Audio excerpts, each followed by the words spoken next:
Bonsoir à tous, j'espère que vous allez bien. Est-ce que vous allez bien dans ce froid les gars? J'espère qu'il fait pas trop froid chez vous. Aujourd'hui je suis en mode chill, je suis en mode vas-y venez on discute en mode chill, tranquille. T'en penses quoi de la déclaration du général contre la Russie? Non mais c'est n'importe quoi. Il y a eu deux choses, déjà il y a la pseudo-déclaration de guerre à la Russie déjà. La France veut aller en guerre aussi, mais bon c'est pas anodin. Et j'ai vu une information, je sais pas si elle est vraie, on verra ça dans la semaine, mais apparemment Trump et Poutine auraient réussi à trouver un commun accord pour l'Ukraine et pour la guerre qui se passe là-bas. Donc fin de la guerre potentielle en Russie-Ukraine d'ici fin de semaine, max 2 semaines. Et Macron et la France et l'Europe vont se faire baiser là. On vient de donner 10 milliards d'euros à l'Ukraine, donc en gros c'est pas le moment là qu'on donne de l'argent, surtout s'il y a une fin de guerre signée d'ici 2 semaines. Et aucun pays européen a été amené dans les discussions pour la Russie et l'Ukraine. Donc ça va être dur, ça va être dur. Ouais, il y a trop d'enjeux pour arrêter la guerre en Ukraine. Ouais, c'est vrai, c'est vrai. Guerre mondiale, Halsoul. Je sais pas les gars, j'ai pas envie qu'il y ait une guerre mondiale les gars. Mars 2026, guerre mondiale, t'en penses quoi? Je sais pas gros, moi je sais pas, guerre mondiale, guerre civile pourquoi pas, même si je sais pas, mais je sais pas quoi en penser en fait. J'ai pas envie d'aller en guerre, mais j'ai pas envie de vous dire qu'on va pas aller en guerre parce que ça va arriver. Ça va aller plus vite que prévu. Mais en fait, ce qui fait peur surtout, c'est que le monde il part un peu dans tous les sens en ce moment. Je sais pas si vous avez remarqué même dans votre ressenti, même si vous en battez les couilles des complots et la politique en général. Genre j'ai l'impression vraiment que tout part en couille quoi. S'il y a une guerre, tu pars dans quel pays? S'il y a une guerre instant,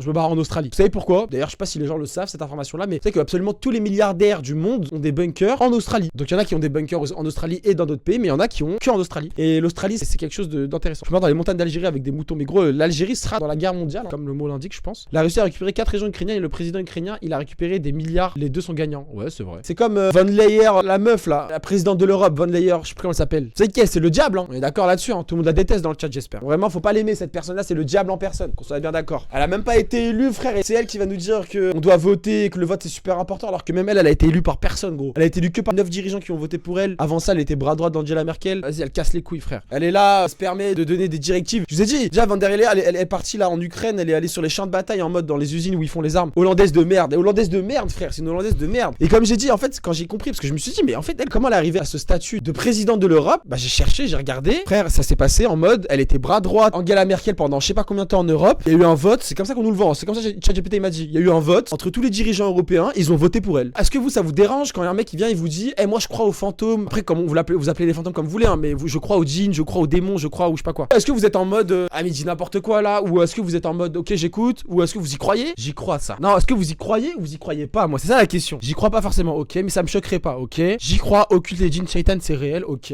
J'y crois ça, ok. Non, c'est ça que je veux savoir. Oui, ça fait partie. Ouais, mais hors religion, les gars. Je parle de pas parce que vous êtes musulman ou chrétien, etc. Parce que vous avez grandi avec ça. Je comprends que la religion l'impose, mais là, je parle de. C'est comme les gens qui naissent musulmans et qui sont musulmans. Il y en a qui naissent musulmans et toute leur vie, ils sont un peu mécréants. Il y en a qui deviennent vraiment musulmans, genre, je sais pas, à 18 ans, ils ont une remise en question. Ils lisent le Coran, ils shahid pour de vrai et ils sont vraiment musulmans à partir de ce moment-là. Tu vois ce que je veux dire? Selon toi, les énormes stars fouteux chanteurs baignent forcément dans des trucs sombres? Non, pas forcément, mais elles ont vu et elles ont assisté à des choses qui sont beaucoup plus sombres que ce qu'on croit et surtout, elles ont été approchées forcément, tu vois. Il y en a beaucoup qui refusent et qu'on entend beaucoup moins après. C'est ok. Ronaldo, tu penses? Ouais, Ronaldo, il a été approché. Ryan Garcia a été approché évidemment. Messi, évidemment. Alors Messi, je sais même pas s'il a pas prêté allégeance à Israël, ce petit sioniste. Faudra que tu team CR7. Hein. Aïe, aïe, aïe, c'est pas le moment de dire ça, surtout quand il vient de manger avec Trump. Putain, les gars, que faire? Le souci avec les élites entre guillemets, c'est que dans tous les cas, au bout d'un moment, quand t'as un peu trop de puissance ou un peu trop de X, Y, Z, frérot, c'est impossible de pas se faire approcher en mode. Ah, mais Kinsto, j'ai vu le tweet. Mais moi, je connais pas. En fait, c'est ça. En fait, le souci, les gars, c'est que moi, théorie foot, genre tout ce qui concerne le foot. En fait, faut pas me parler de foot, moi. Genre, j'insiste dessus, je ne comprends rien, je ne connais rien. Et donc, déjà, j'ai vu un tweet, ça disait qui? Diego Jota, c'est un footballeur portugais, je crois. Ça disait sacrifié par Ronaldo pour la Coupe du Monde. Limite la théorie. Ah, moi, c'est ce que je dis. Moi, c'est pour ça que moi, j'ai dit, faut pas parler de foot parce que je connais rien. On m'a identifié 4 fois aujourd'hui sur la théorie sous ce tweet-là. Et ça a dit, ouais, Ronaldo sacrifie ce mec-là, plus Trump, plus Coupe du Monde 2026, avec un cheminement, etc. J'étais en mode, bon, vas-y, frère. Ça parle des morts et tout, vas-y, vous. Donc, bon, par contre, là où Trump, il s'est trompé, là, il a signé la divulgation des mails d'Epstein. Sauf que, en France, on n'entend pas du tout parler. Encore une fois, ou même dans le monde. Mais aux États-Unis, les gars, ce qui se passe en ce moment, c'est que les gens en ont marre et ils se sont tous rendus compte de l'infiltration du Mossad, de la puissance d'Israël dans les pays. Je fais pas du putaclic ou je sais pas quoi, je fais pas du rage bait là. Je suis vraiment sérieux. Et donc, ils demandent pas juste la divulgation des mails d'Epstein parce qu'il a tellement attendu Trump que les gens ont bouillonné, ont cherché,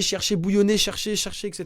Et là, par exemple, il a signé la divulgation des papiers, donc d'ici la semaine, je crois d'ici 1 ou 2 semaines, enfin avant le 30 décembre dans tous les cas. Et les gens ont dit, ah ouais, ah merci pour la signature, mais aucun mot sur le Mossad et l'influence israélienne aux États-Unis. Alors là, les gars, quand je vous dis, il y a aucun ministre, aucun rien qui s'attendait à des réponses comme ça de la population. Zéro vanne. Donc là, il y a plus de comptes à rendre que prévu. C'est plus juste une histoire de pédophilie Epstein. Là, c'est pourquoi Epstein est juif, pourquoi il a eu autant de puissance, pourquoi les gens du Mossad, d'Israël, comme t'as dit, les gens qui travaillent au FBI, ils sont souvent mouchés de micros cachés par des gens qu'on a invités, qui faisaient partie du Mossad d'Israël, etc. En fait, c'est horrible. Et donc, ils sont en train de se rendre compte de ça. Il y a des trucs qui tournent qui annoncent une guerre 2026, mars 2020, t'en penses quoi? Je sais plus quelle date j'avais dit. Attendez, mais peut-être, même moi j'ai dit mars tard, je crois. Mais là, j'ai vu, il y a déjà le kit de survie là qui commence à être mis. Je suis désolé, là, je prends mon petit sourire Colgate, mais ça me fait plaisir parce qu'il y a des commentaires où des fois ça dit et si Sofiane était un envoyé du Mossad? Et je vois genre 50 likes. Du coup, je me dis, ah ouais, il y a 50 personnes qui sont en mode, ah, Sofiane, t'es chelou. Et ça me fait un peu plaisir. Donc j'aimerais bien, j'ai trop hâte. Enfin, j'ai trop hâte. Je pense que ça va pas tarder à arriver une vidéo théorie du complot sur Sofiane. Donc voilà, j'ai trop hâte. J'ai trop hâte. J'ai trop hâte d'être tombé pour toi un matin à 14h. Je me lève à 14h, je suis qu'un gros légume de merde. Je regarde comme ça et puis je tombe sur théorie du complot sur Sofiane, un envoyé du Mossad. J'ai vu tout à l'heure ce comme. Mais en fait, il est dans toutes les vidéos. Dans toutes les vidéos, il y en a plein qui disent, et si c'était pas toi l'opposition contrôlée? J'ai vraiment l'air d'être envoyé là ou pas? Un mec envoyé, il a un minimum d'argent, je crois. Si demain t'as un talk face face à Macron pendant 1 heure, tu lui demandes quoi? J'arrive et je lui demande en mode, ouais, c'est comment à Amiens? T'en penses quoi de la famille Trogneux et de la famille Osière, mon chéri? C'est la première question que je lui pose. Après, il va me regarder, il va répondre. Je comprends pas. Des fois, on nous dit que le FBI, gouvernement et tout sont impliqués dans les complots. Mais alors pourquoi ils rendent public le dossier Epstein et tout ça? Perso, je pense qu'Epstein, c'est même pas 1% de ce qu'ils ont fait.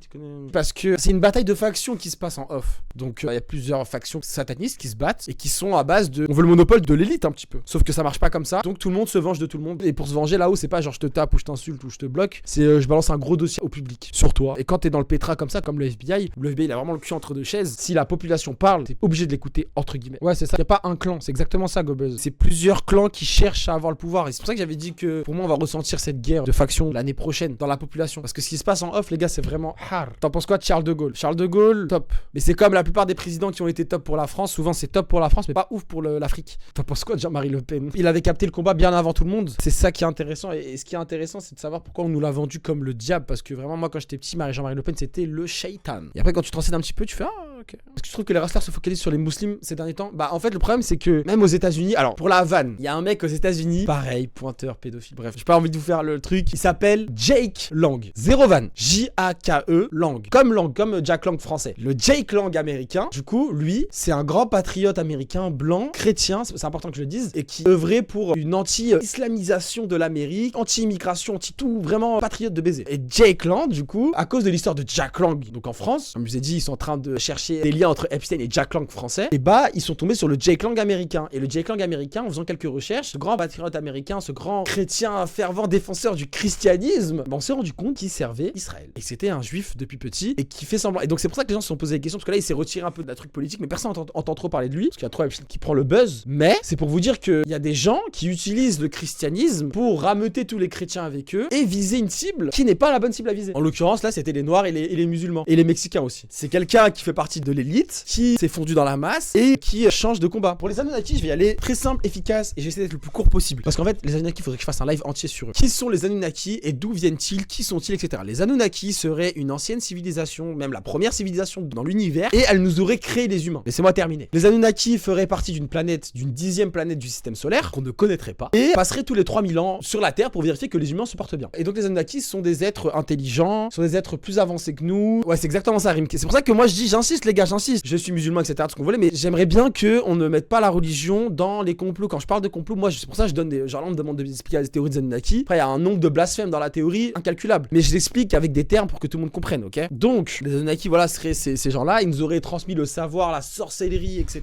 Ils seraient sur une 10e planète, la planète X, et passeraient tous les 3000 ans sur Terre. On est bien d'accord là-dessus. Les Anunnaki, c'est quelque chose de beaucoup plus complexe que là je suis en train d'expliquer. Là je l'expliquais pour que tout le monde comprenne à peu près de quoi je parle. Et en fait ce qui leur a donné beaucoup de buzz, entre guillemets, à cette théorie des Anunnaki, c'est que de base c'est une théorie comme une autre. Comme la civilisation d'Atlantide, comme les civilisations cachées, il y en a eu plein dans la Tartarie, etc. Plein de choses comme ça. C'est le même genre de théorie où genre, bon voilà, une ancienne civilisation plus avancée, plus intelligente que nous, qui nous aurait mis sur Terre. Bon, il me semble que dans les années 90 ou 2000, la NASA annonce qu'on a découvert une nouvelle planète qui tourne autour du système solaire. Une 10e planète qui mettrait beaucoup plus de temps que les autres, qui s'appelle la planète X, et qui passerait à peu près tous les 3000 ans. Et à ce moment-là, la théorie des Anunnaki a explosé. Que ce soit sur Internet, que ce soit dans la vraie vie, dans les livres, dans les ouvrages, etc. Genre les Anunnaki ont pris un buzz de baiser mental. Et du coup, depuis ce moment-là, il y a beaucoup d'adhérents à la théorie des Anunnaki, voire même des religieux qui croient que les Anunnaki sont nos ancêtres. Et quand je dis religieux, ces gens-là prient le soleil, font de l'occultisme, etc. C'est clairement le diable. Mais ils croient faire les choses bien, ils croient prier les bonnes personnes, ils croient être dans la bonne religion au final. Mais bon, je peux pas blâmer la religion, enfin, pas me permettre de juger une religion. Mais du coup, voilà, c'est quoi les Anunnaki? D'où cette théorie tire des sources. Elle tire sur des récits très anciens, sur les Égyptiens qui ont déjà fait des références aux Anunnaki. En gros, dans l'histoire de l'humanité, les Anunnaki ont beaucoup, enfin pas beaucoup, mais ils ont déjà été représentés. On a déjà eu des des histoires qui racontaient l'arrivée des Anunnaki, etc., etc. Maître Gims en plein concert qui affiche sur le grand écran franc-maçon et juste après en grand pareil il affiche bolchevique. Il a fait ça Maître Gims, franc-maçon et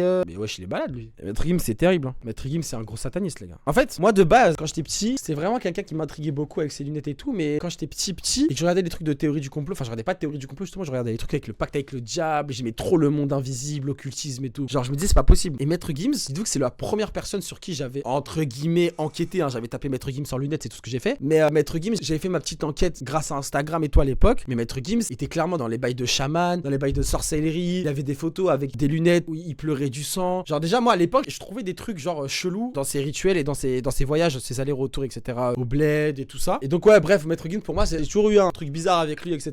Et en fait j'ai pas envie de dire qu'à l'heure d'aujourd'hui il est toujours dans ces délires là de satanisme et tout, parce qu'il a vraiment l'air sincère quand il parle de anti-diable et tout. Bon après il a quand même voulu faire du maraboutage à Booba, mais ça m'étonnerait pas que ce mec là mange des albinos, nourrissons, de moins de 6 mois. Donne-nous plus d'infos. Non, y a pas d'infos, Par contre, là où il y a des histoires d'albinos, c'est vraiment Marwa Loud. Pour ceux qui savent, ils savent. Je sais pas si vous avez suivi déjà à l'époque, mais à l'époque, avec l'artiste, il avait balancé plein de choses, comme quoi elle était partie faire de la sorcellerie au Maroc, elle avait enterré des albinos bébés pour la réussite, elle avait bu du sang et tout ce qui se passe, tout ce qui va avec là, dans les montagnes, etc. Ouais, ça vous savez, ouais. Je te jure, Sam, il y a une vidéo, je crois, de 3 heures qui parle de ça et l'artiste, il parle genre face cam en mode, il explique tout ça là. Avec la crime aussi, bien sûr. La crime, c'est terrible, gros. En fait, la crime, hors le fait qu'il a toujours eu une aura un peu sombre, etc. Lui, il y a vraiment des faits. Dites-vous, la crime, après ça, c'est sa femme, c'est son ex-femme qui l'a dit. Tous les soirs, il faisait un bain pour ses pieds, genre en rentrant. Dans ce bain-là, c'était genre sa tante qui préparait ce bain-là et elle le posait genre tous les soirs chez la crime, entre guillemets, ou je sais pas quoi. Il y avait des mots dedans, genre réussite, etc. Genre des mots occultes, entre guillemets, des logos, etc. En gros, sa femme, elle expliquait que c'était trop bizarre et que voilà. Il y avait même des clips où il dévoilait ça, je crois que ça s'appelle Vers la réussite. Je sais plus le clip s'appelle comment de la crime. Un de ses premiers clips où il explique qu'au début, il était dans le mal, il sort, il y a pas de meuf, etc. Mais attends, on peut même réacter au clip en vrai. Mais en vrai, c'est terrible parce que il y a plein d'artistes comme ça qui vous disent ouvertement qu'ils font des pactes avec le diable, l'Algérino, la crime, etc. Maître Gims. Mais ça suffit pas pour les gens. Je vous montre la vidéo de la crime. Donc le clip s'appelle Viens, je t'emmène. Ça, c'est des clips où les gens avouent eux-mêmes qu'ils ont pacté. Et comme je vous dis, les gens sont obligés parce que en fait, tu peux pas te permettre de pacter avec le diable sans t'afficher. Il faut que tu montres aux gens qui ne sont pas initiés que t'as pacté. Le diable va te forcer à faire un clip, ça comme au début. L'Algérino aussi a son propre clip. Bah voilà, la crime. Donc là, tu vois, il sort de chez lui, chill, 13e art vidéo, ok. Et là ça commence. Donc déjà on est dans une ambiance assez sombre, assez rougeâtre. Beaucoup de bougies, tu vois. On va avoir de la crime posée sur la même table. Si tu m'écoutes pas, voilà. tu restes dans ton petit village. Moi, je te ramène des flingues, des sous, des belles Nicki Minaj. Oh, tu sais, les choses sont limpides. Moi, si je te parle de Cali, ça n'est pas les choses sont limpides. Mon je dis, j'ai la vie parfaite, à qui tu la compares. N'oublie pas, je ferai de toi quelqu'un que si tu m'accompagnes, te ranger, c'est bien trop tôt. Ne m'en parle pas pour ta. Ouais, c'est une condition du pacte avec le diable. Il faut t'afficher, frérot. Il va falloir que tu t'affiches à un moment donné. Bref.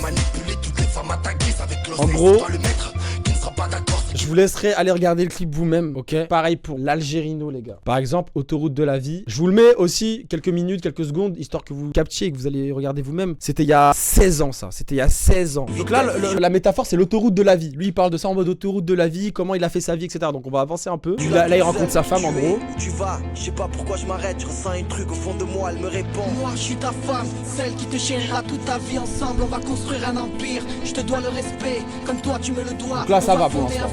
Fais-moi confiance, tu verras. Bref, on avance un peu. Voilà, là il a ses gosses, donc voilà. Et là, plus j'avance, plus j'ai l'impression de prendre de l'âge. Je m'arrête à chaque péage, des rides sur mon visage. J'ai une femme, 2 gosses dans la tire. Regardez, hein. Une femme et 2 gosses dans la tire. Des panneaux apparaissent et me font signe de ralentir. Là, ça commence à être la merde. Là, tu sens dans sa vie, ça commence à être la merde. Putain. Sur le rétroviseur intérieur.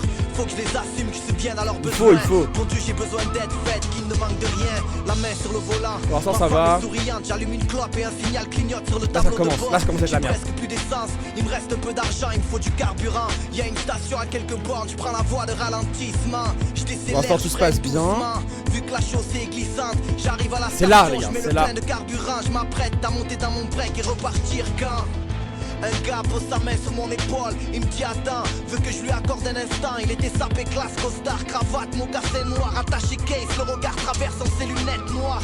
Il me dit, moi je suis l'euro, le dollar, ensemble, je suis toutes les richesses que ce bas monde comporte. Tout ce que je touche devient de l'or, tu n'auras plus de soucis d'argent. Tu rayonneras au zénith comme un diamant. Regarde-toi, tu n'en as pas marre de cette vie. Sors ta famille de la misère, je te propose d'être riche. Regarde-moi ça, tes enfants font de la peine à voir. Crois-moi, je te propose la richesse et la gloire. Et voilà. Bizarrement, mon break se transforme en berline et ma swatch se transforme en brettine. Mon alliance en argent se transforme en or. Bref, je vous laisse aller regarder la suite du clip. Mais en gros, pour vous dire qu'il y a tellement d'artistes que même vous me posez des questions, il y a tellement d'artistes qui sont en mode. Qui s'affichent à la Zub, tu vois. Les gars, ça va être une fin de stream. Je vous aime énormément. À demain, les chéris. Les chéris, merci à tous d'avoir été là, mes petits sionistes. Hein, je vous adore, mes chéris. À demain, bisous à tous. Et nous, on s'attrape demain, les gars. Ou demain ou après-demain. Voilà, bisous.